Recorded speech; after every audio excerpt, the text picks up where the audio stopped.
Hello friends, स्वागत है हमारे यूट्यूब चैनल में आपका। SSC constable GD 2018। देखिए, भर्ती प्रक्रिया जो है वो जहां एसएससी कांस्टेबल जीडी 2018 का नाम आता है तो युवा जो है वो उनको ऐसा लग रहा है कि जैसे हमारे साथ में पता नहीं कौन सा धोखा हो गया है।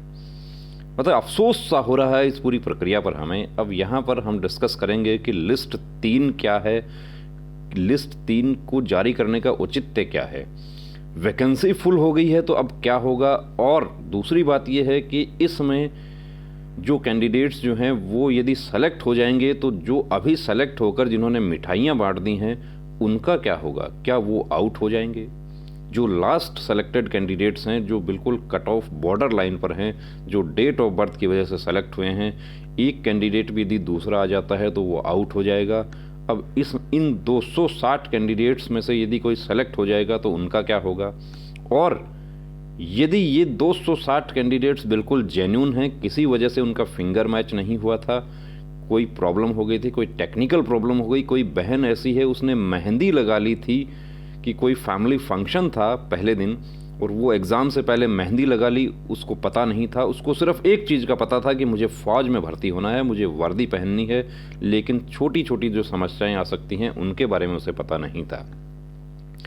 फिंगर मैच नहीं हुआ, हाथ में चोट लग गई थी, पट्टी बंधी हुई थी, फिंगर मैच नहीं हुआ, फ़ोटो के आधार पे पूरा काम हो गया, सब कुछ हो गया, 100 पेज का फॉर्म भी भरवा लिया, लेकिन जब फाइनल रिजल्ट आया तो कट ऑफ से ज़्यादा नंबर होते हुए भी कैंडिडेट का ना तो फर्स्ट लिस्ट में नाम है, ना सेकंड में नाम है, ना थर्ड में नाम है, ना ही किसी प्रकार का कोई रिजेक्शन आया।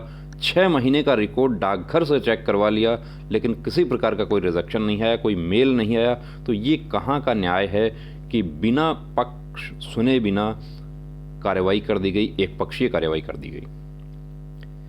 देखिए दोस्तों, यहाँ पर मैं आपको बताना चाहूँगा कि ये जो हमारे विदहेल्ड के जो साथी हैं इनके लिए विशेष रूप से ये वीडियो हमने बनाया है कि ये विदहेल्ड के जो साथी हैं उनको अब क्या करना चाहिए। अब वो लोग जो है वो काफ़ी लोग जो है वो इंतज़ार कर रहे हैं कि हमें कुछ करना चाहिए।